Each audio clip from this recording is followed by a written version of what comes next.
China is our biggest strategic challenge. That's the warning from Japan in a defense report. Tokyo says China's growing military activity is a serious threat. So what does this mean for an already volatile region, and how will the US react? This is Inside Story.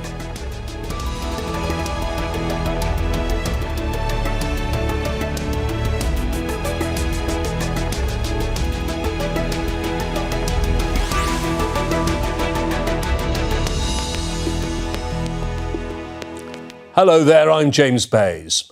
Japan is sounding the alarm, accusing China of expanding its military reach and threatening regional stability. For the first time, Tokyo says a Chinese military aircraft entered its airspace. The incident is detailed in Japan's latest defense white paper. It warns Beijing has also ramped up naval and air operations near disputed territories, prompting Tokyo to boost defense spending and deepen its alliances. But China has hit back, accusing Japan of stoking fear, interfering in its internal affairs and using, I quote, the China threat to justify a military build-up. So, is East Asia heading for a new era of military confrontation? And how are Japan and its neighbours preparing to respond? We'll discuss all of this with our panel of guests in a moment, but first this report from Victoria Gatenby. Japan has issued one of its strongest warnings yet over what it calls the growing threat posed by China's military expansion. In an annual defense white paper, Tokyo confirmed a Chinese military aircraft violated its airspace in August last year. It's the first time such an event has been officially reported by Japan.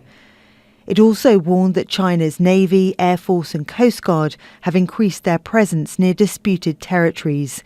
It concluded, China's active military activities have reached a situation that could have a serious impact on the security of our country, and this is of strong concern. Across the region, China has expanded its military footprint, constructing artificial islands and increasing naval patrols in contested waters. Analysts say its defense budget has more than doubled over the past decade, but Beijing insists it's focused on peaceful development. The new version of Japan's defense white paper presents a false perception of China, unreasonably interferes in China's internal affairs, and hypes up the so-called China threat. China expresses firm opposition to this and has lodged representations with Japan. China says its military activities are legitimate and reasonable, and it cooperates with other countries and complies with international law. But Japan says it cannot ignore what it says is China's growing assertiveness near its borders.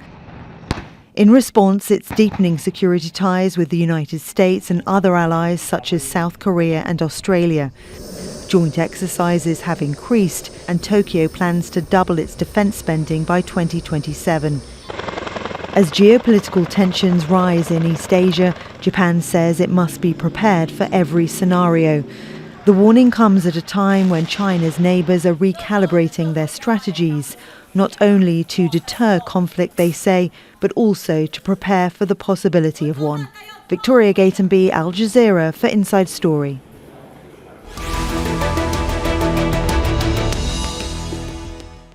Joining us now to discuss this further is our guests, and joining us from Tokyo, Tomohiko Tanigushi is Special Advisor at the Fujitsu Future Studies Centre and former Special Advisor to the Cabinet of the former Prime Minister Shinzo Abe. And from Busan in South Korea, Robert Kelly, a Professor of Political Science. Thank you both for joining us on Inside Story. So we have this report, 534 pages. I only in English, because I don't speak Japanese, was able to find a summary in English. But I think the key quote, perhaps, Tomohiko, is that China presents, I quote, an unprecedented and the greatest strategic challenge in Japan.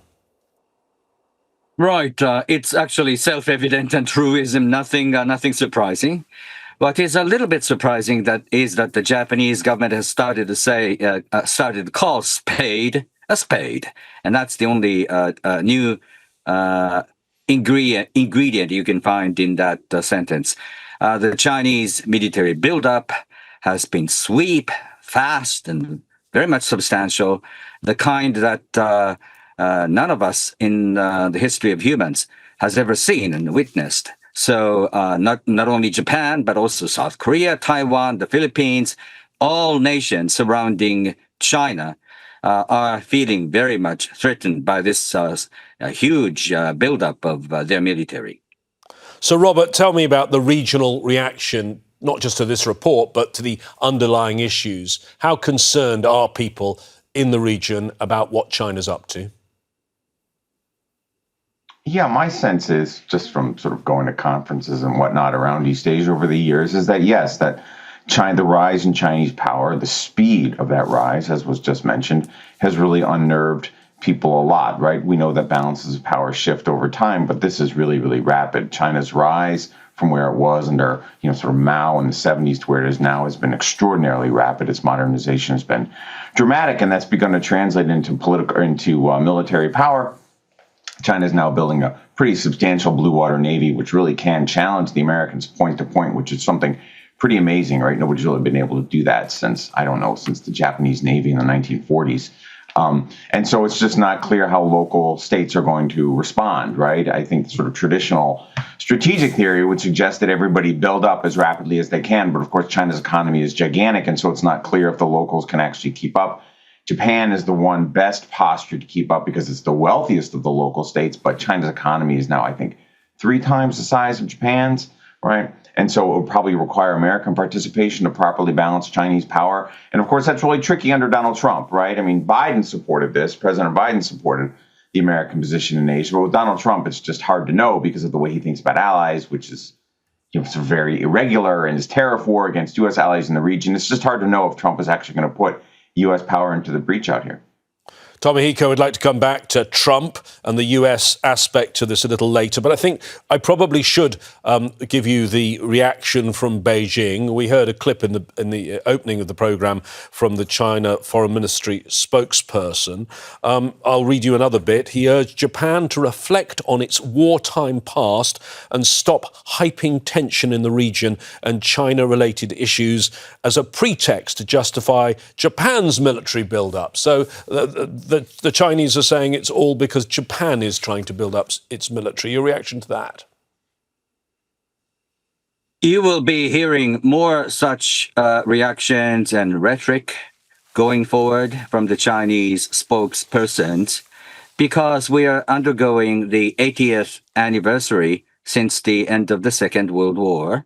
And it is customary for the Chinese to use this history card, which was sold very well 10, 20, 30 years ago. But it is the Philippines and Vietnam and other ASEAN nations that are eager to see more balance should be cut between China and maritime democratic nations, among which Japan is, of course, most important. So the sound bite you see and hear from the Chinese spokesperson sounds very much hollow in my ears. Tomohiko, staying with you for a moment. I mean, the report talks about some of the activities that China's been carrying out near Japan. We had also the first ever intrusion of a Chinese aircraft fighter jet into Japanese airspace. Lots of comments in the report about what China has been doing near Japan with aircraft carriers. And my understanding is these things have continued since the report was written, in fact, in recent weeks and recent days. Right. Those activities will rise in number and intensity more going forward. The final fruit that the Chinese are looking at by intimidating neighbors such as Japan and Vietnam and the Philippines is Taiwan. Seen from the Taiwanese perspectives, Japan, it's far better for the Chinese when Japan appears weaker, when the U.S.-Japan alliance also appears less reliable. Then more Taiwanese people may start saying that time is up we should succumb to Beijing. So that's the sort of scenario that the Chinese are looking at. If that's, if I'm not mistaken, that's going to continue to be the case going forward. Robert, in the report, it also talks about the international society in a new crisis era as it faces the biggest challenges since the end of World War II. I think many of us could agree with that quote. But aren't many of those situations that we're currently looking at not taking place currently in your region? They're taking place in Europe, the war between Russia and Ukraine, and in the Middle East. Yeah, that's right. And there's actually an argument out there in the scholarship on East Asian international relations that says that the region is actually quite peaceful, that there's not been a major great power conflict out here. There's not been a great power at war out here since, I believe, 1979 and the Chinese invasion of Vietnam. So there's this kind of argument that there's an Asian peace. And certainly Asian states have sort of grown in that sort of peaceful period in the last 40 years, right? Not just China, but much of Southeast Asia, right? But the real issue then, I suppose, is that for the smaller states in the region, their intentions are probably fairly benign, right? Nobody thinks that Vietnam or the Philippines is going to attack its neighbors. The real issue, of course, is China, given its size, right? The sheer scale of the Chinese economy and the consequent military that it's developed, and also Chinese intentions, right? I mean, China is still an autocracy. It's a dictatorship. It's become fairly repressive under the current president, Xi Jinping, right? And Xi has also made more and more noises about the expansion of Chinese power in the region, most particularly in its maritime perimeter. And that's what's really unnerving people. It's not China's growth specifically, right? It's the fact that China talks the way that it does. Its growth looks threatening because of the way that it talks and the way that it behaves. Tomohiko, of course, I've mentioned the war in Ukraine. What we do see is increasing, according to this report, military cooperation between Russia and China, including, it says, joint bomber flights and naval navigations with Russia in the vicinity of Japan. How concerned are people in Japan about that alliance? Because also behind the scenes, we know there's probably a fair bit of rivalry between Russia and China as superpowers too. One should not forget there is another country between Russia and China, that is North Korea. In the worst case scenario, for instance, Taiwan gets really, really threatened militarily. I think it's going to be a situation where you will see not only one black swan, but also multiple black swans. Russia may start provoking Japanese airspace and territorial waters from north, whereas North Korea might start confusing Japanese computer systems by using their top-class hackers, and then China will encircle Taiwan. How could you respond to those multiple fronts? And I think that's that's one of the worst-case scenarios. Neither Japan nor the U.S.-Japan alliance so far has been better prepared for those multiple black swans. Robert, I want to talk to you a little later about North Korea. We've spoken about that on this programme a number of times before. But just staying for a moment with Ukraine and the Russian war there, February 2022. Does that set a precedent that maybe something that China thinks, well, Russia did this, and it may have been a violation of the UN Charter, but perhaps we could act in Taiwan, and there is sort of space in a world where the norms are collapsing to do something that might have been difficult just a few years ago. Right, and I think that's exactly the concern out there, right? That the two cases, Taiwan and Ukraine, are somewhat interlinked, right? And they're increasingly, not only because of their structural similarities, as you just pointed out, but also because China and Russia increasingly are working together on both of these issues, right? If China were to attack Taiwan and China were to get bogged down in a conflict, you would imagine that the Russians would assist them too with, I don't know, logistics or intelligence or something like that, right? And it's pretty clear the two are working together.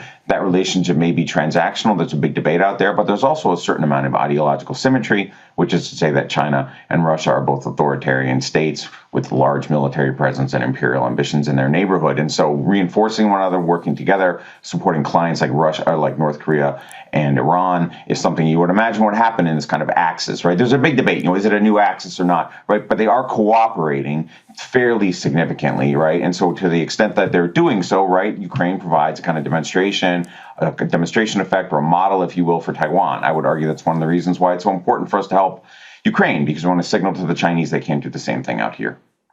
Tomohiko, staying with the example of Ukraine, and let me bring back that unpredictable factor in all world affairs, the Trump factor. Are there worries there, given that Trump, over the last 6 months, has not seemed fully committed to support Ukraine, that perhaps he wouldn't support, say, Taiwan if it was invaded? It's too early to say anything substantial about your question, but the fact that Donald Trump has chosen to be surrounded by people like Hegseth, Defense Secretary, and Rubio, the Secretary of State, indicate that they are getting prepared more seriously for the final, let's say, confrontation vis-a-vis China.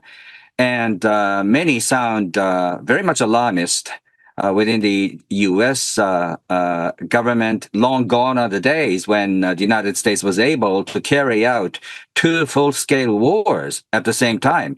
And they're saying that military balance between China and the United States has tilted in favor of China, which is the reason why the United States is urging countries such as Japan to increase defense spending even more. And I think that's very much incumbent upon Tokyo to do that, because after all, Japan is closer to China, Russia, than the United States is. Robert, we mentioned the example of Ukraine, but of course there are other things that have happened in the world recently. Israel and the US taking action against Iran. And I thought it was interesting that when that happened, a few days later, the Japanese Prime Minister was supposed to go to NATO, and then he cancelled his visit at the very last minute. And some speculated he was unnerved by the US action. And that, that attack, when they talk about world affairs and the fact that the US, according to many legal experts, violated the UN Charter, that is not mentioned at all in this report. Yeah, well, I would be really surprised if any Japanese defense report, any white paper from the Japanese government will point out when the United States violates international law, right? I mean, that's just politically, that's just hard to imagine, right? I mean, certainly the U.S. does some of these things, right? But I imagine, Japan really needs the United States. The relationship is extremely asymmetrical, right? In part because Japan spends a little on defense and the importance of American forward basing there, right? But I would imagine that perhaps the Japanese non-attendance was a bit of a signal, right, to the Americans, right? Don't sort of re-creep into the Middle East, right? One of the things we've been hearing about from U.S. administrations going on 20 years now is they're going to pivot to Asia, and every time we do that, the Americans get sucked back in the Middle East, Afghanistan and everything. Now we're going back. Oh my God, we're going to get sucked into Iran. Right. I mean, so I think this might be a way, for sort of reading the tea leaves, it might be a way for Asian leaders, because I believe the South Korean president was supposed to go and didn't go also. Right. This might be a way to sort of signal to the Americans, look, you got to take East Asia more seriously. You got to stop getting involved in these forever wars in the Middle East. And I think there's a pretty strong consensus out there, at least in the academic community in the United States, that's true, that the United States is way overcommitted to the Middle East, which is far less important to the United States than East Asia. And we need to rebalance. Joining our discussion now in Beijing, Einar Tangen, a China specialist and senior fellow at the TAIHE Institute. Thank you for joining us, Einar. I would like your reaction first to this annual defence paper saying China is an unprecedented and the greatest strategic challenge to Japan. Well, it's not surprising. You have to go back, over these many years.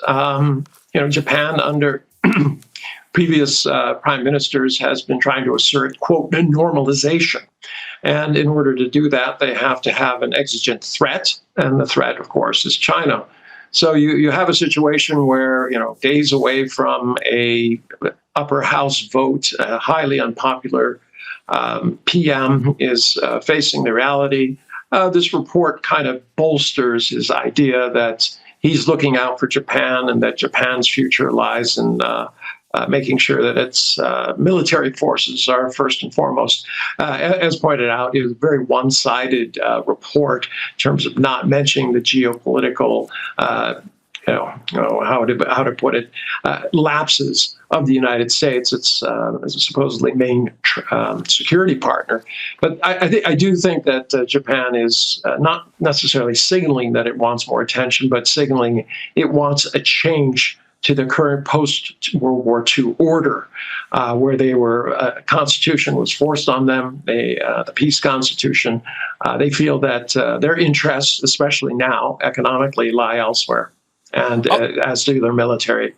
Einar, the report also says, we were talking about Taiwan a moment ago, the military balance between China and Taiwan is tilting in favour of China. Would you agree with that? I don't think it's tilting in favor of China. I mean, the fact is you have 1.4 billion people on the mainland, and you have what they consider a province.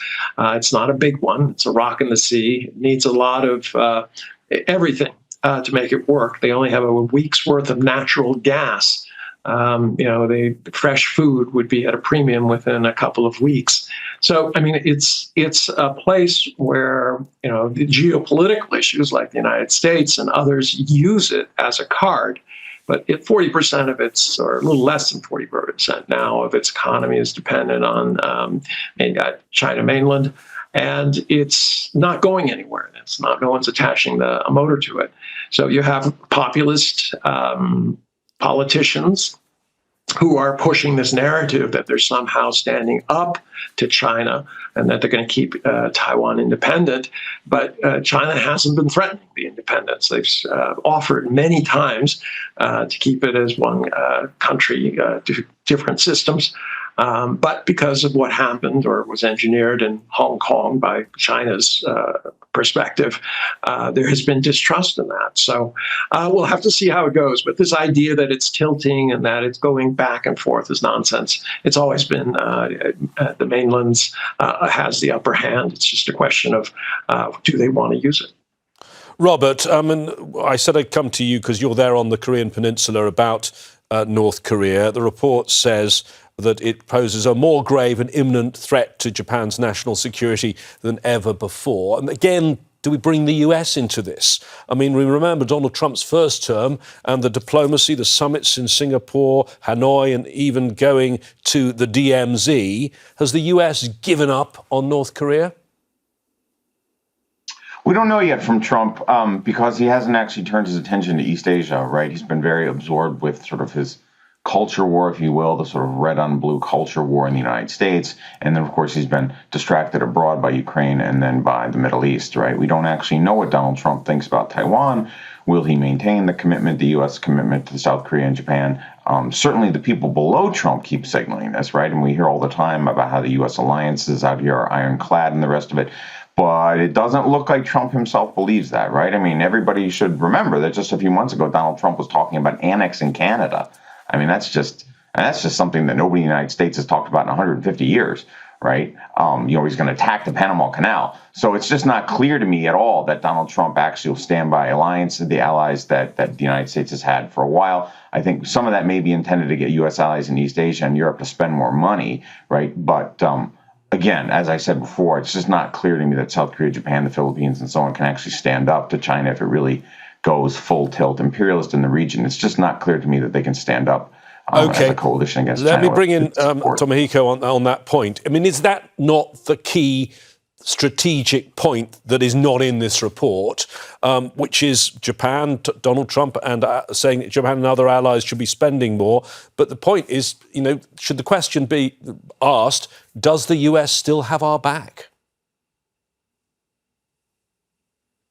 It's not the right question to be asked. The right question is, how could Japan do to cement this age-old alliance between the United States and Japan? After all, Japan is host to the massive force of the U.S. military. On the soil of Japan, the United States has maintained the largest ever military footprint outside the United States. So using that fact as a sort of lever, Tokyo should work hard to continue to convince, particularly an individual, Mr. Trump, of how important it is for the United States to continue to work with its alliance partners, Japan above all else, but also South Korea, Australia, and so forth, and so on and so forth. It is evident that not a single nation could effectively cope with this huge rise of military power. The expansion of alliance network, the substantiation of the alliance network is and will continue to be very much important. And in order for this to be made possible, I think the Tokyo's role is going to gain even more salience going forward. Einar, we've been talking about the military war, but of course there's another war going on, the trade war. China's obviously complained about the US tariffs, but isn't there an upside in all of this to China, in that the US allies in the region are all being clobbered with punishing tariffs, and they don't really know where they stand with their all-powerful benefactor? Well, you're absolutely right. I mean, China doesn't like these tariffs, and they think that it's going to bring down global demand as well as GDP. But the fact is, Donald Trump has been a gift to Beijing. He's done what was the unthinkable, and that is to separate America from its allies. Donald Trump is doing irreparable damage to America's soft power, also creating these divisions economically. The fact is that Japan is suffering the brunt of it. They've pushed back. This does not sound like the nation my colleague was just talking about, that is trying to prove to Trump that they're indispensable. Trump does not believe any country is indispensable except the United States. So this idea that somehow America will come around, maybe under a new administration, but we have 3.5 years to go. Japan is going to have to do something about its economic situation. And in the meantime, China is trying to be the adult in the room, and they're trying to make sure that this doesn't unduly impact the world. So, Robert, I mean, the indispensable nation is how the US like to be known. Is it now being seen in the region as the unreliable nation? Yeah, sure. I think that's pretty clear. I mean, Trump's language is just so far outside of the norm. When I speak in front of East Asian audiences, I mean, I argue all the time that they should be doubling their defense spending. They should be thinking significantly about post-American security arrangements. If I were South Korea and Japan, I would seriously be thinking about building nuclear weapons. I would build a blue water navy, long-distance strike. I would start mining. I mean, there's a lot that could be done out here, right? And if the Chinese don't like it, let them come to the table. But I would not rely on the United States to fight a conflict for any U.S. ally other than Israel. Thank you very much indeed to our guests today, Tomohiko Tanigushi, Einar Tangen and Robert Kelly. We've produced this programme every day of the year, and you can catch us on television, on our mobile app or on our website, aljazeera.com. As ever, we want to hear from you. Post your comments and suggestions on our Facebook page. That's facebook.com/AJ Inside Story. Or you can use X. There you just need to look for @AJ Inside Story. For now, that's it from me, James Bays. From all the team here, stay safe and well. Bye-bye for now.